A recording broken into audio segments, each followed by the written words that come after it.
اللہ کریم نے محبوب جیسا دوسرا بنایا کوئی نہیں. سمجھنی ہے بات آپ نے. حضور میں شک کوئی نہیں پر ابو جہل نے شک کیا.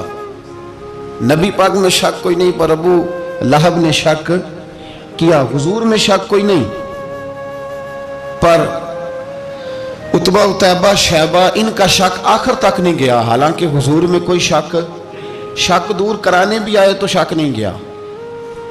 ایک دفعہ نہیں کئی دفعہ, درجنوں دفعہ, 20 دفعہ. ایک ابو جہل کو لے لیں, دماغ میں شک تھا حالانکہ حضور میں کوئی شک نہیں. ایک دن آ کے کہنے لگا کہ بتائیے میری مٹھی میں کیا ہے. تو نبی پاک صلی اللہ تعالی علیہ وسلم نے فرمایا اگر میں نے بتا دیا, کہنے لگا اگر آپ نے بتا دیا تو میں کلمہ پڑھ لوں گا. حضور نے فرمایا میں نے بتا دینا ہے پر تو نے کوئی نہیں پڑھنا, میں بتا دینا ہے. کہا بتائیے. تو حضور نے فرمایا چل سودا کر لیتے ہیں, اگر جو تیری مٹھی میں ہے وہی بتا دے پھر تیرا کیا خیال ہے. تو نبی پاک صلی اللہ تعالی علیہ وسلم نے کہا کیا بھائی ابو جہل کی مٹھی میں؟ تو اس کی مٹھی میں کنکر تھے, کنکروں نے کلمہ پڑھنا شروع کر دیا. جب کنکروں نے کلمہ پڑھا, پتھر تھے وہ, انہوں نے کلمہ پڑھا. ابو جہل نے وہ کنکر زمین پہ پھینک کے کہنے لگا اوہو تیرا جادو تو پتھروں پہاڑوں پہ بھی چلتا ہے. اب جملہ کہنے لگا ہوں سمجھ لینا. ابو جہل گوشت کا آدمی تھا, کنکر پتھر تھے, پتھر کلمہ پڑھ گئے. گوشت پوشت کا آدمی تھا پر کلمہ, کیونکہ یہاں کیا تھا شک, اس نے آگے نہیں بڑھنے دیا. گوشت پوشت کا شخص ہو کے پتھروں سے آگے نکل نبی پاک صلی اللہ علیہ وسلم کی خدمت میں آیا. بلکہ وہ جو یہودی والی روایت ہے اس کے پس منظر میں بھی بعض محدثین نے لکھا ہے, اس کو بھی اسی نے بھیجا. کہنے لگا جاؤ نبی پاک سے جا کے کہو اگر وہ درخت آپ کا کلمہ پڑھے تو میں بھی پڑھ لوں گا. درخت, اب درخت ہوتے تو جاندار ہیں پر کلمے تو کوئی نہیں نہ پڑھتے. درخت سے بھی تو انسانوں سے کلمہ پڑھنے کی بات, اگر درخت پڑھے تو میں پڑھ لوں گا. نبی پاک صلی اللہ علیہ وسلم دور بیٹھے تھے, درخت دور تھا. اور امام سیوطی علیہ الرحمہ نے لکھا ہے درخت بھی کیکر کا تھا. نبی پاک صلی اللہ علیہ وسلم نے فرمایا اس یہودی سے کہ تو جا کے درخت کو کہہ کہ تجھے نبی پاک بلاتے ہیں. فرمایا میں گیا تو پھر تم نے کہنا جادو کر کے بلایا ہے. احتیاط بھی کی, ہر چیز آنکھوں کے سامنے رکھی, تو جا کے کہہ کہ تجھے بلاتے ہیں. وہ بندہ گیا, جا کے کہنے لگا, اور امام سیوطی نے اس کو لکھا ہے, کہنے لگے اس نے نبی پاک کا نام بھی نہیں لیا, کیونکہ ابو جہل اینڈ کمپنی کو پتا تھا کہ مصطفیٰ کے نام میں بھی بڑی برکت. خالی نام بھی نہیں لیا, کہنے لگا درخت وہ جو سامنے بیٹھے ہیں نا وہ تجھے بلا رہے. نام نہیں لیا حضور کا, وہ جو سامنے بیٹھے ہیں نا جاءت لدعوتہ الاشجار ساجدۃ.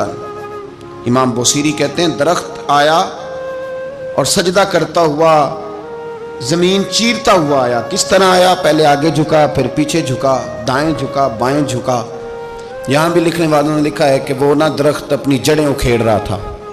جب چلنا تھا نا اس نے حضور کی طرف آنا تھا تو آگے دائیں بائیں ہوا, جڑیں اکھیڑ رہا تھا.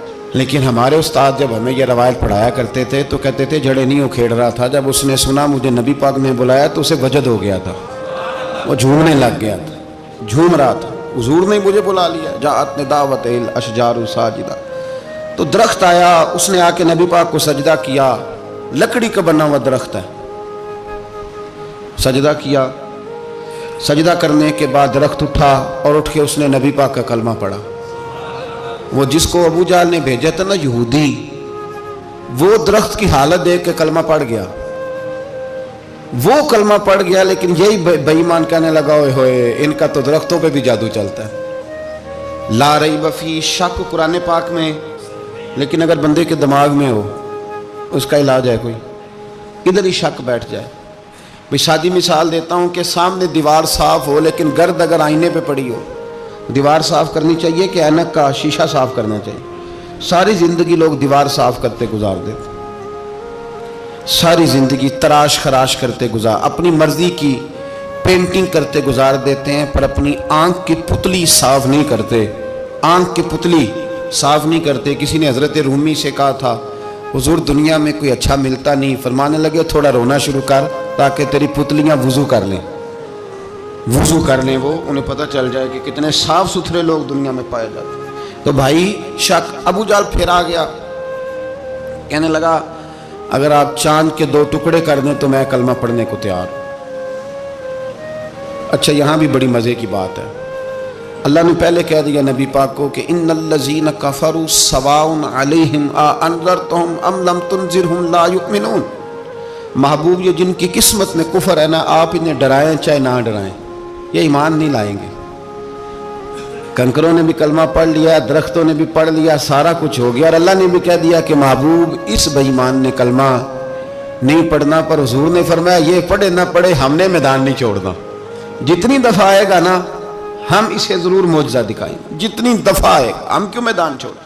آگے کہنے لگا جی اگر چاند کے 2 ٹکڑے کر دیں تو اقتربت الساعۃ وانشق القمر، تو نبی پاک صلی اللہ علیہ وسلم نے انگلی کا اشارہ کیا، چاند 2 حصوں میں بٹا۔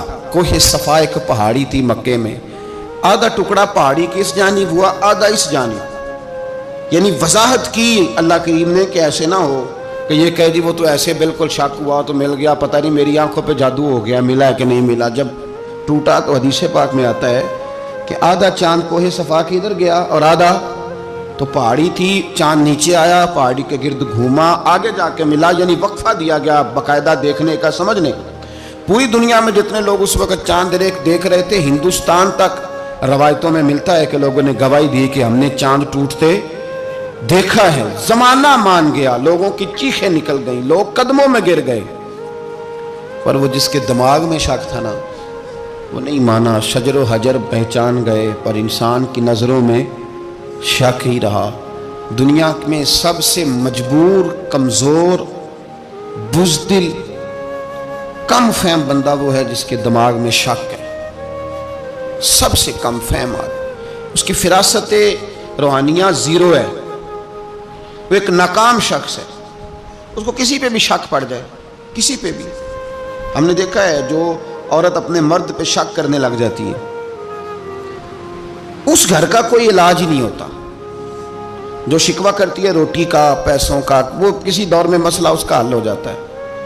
جو نافرمان ہوتی ہے اس کا بھی مسئلہ کسی نہ کسی زمانے میں حل ہو ہی جاتا ہے۔ یہ جس کو شک پڑ جاتا ہے نا، شک، اس کا مسئلہ قیامت کی صبح تک حل نہیں ہوتا۔ اگر مرد کو شک پڑ جائے اس کا مسئلہ بھی کبھی زندگی میں دوبارہ حل، یاد رکھیں۔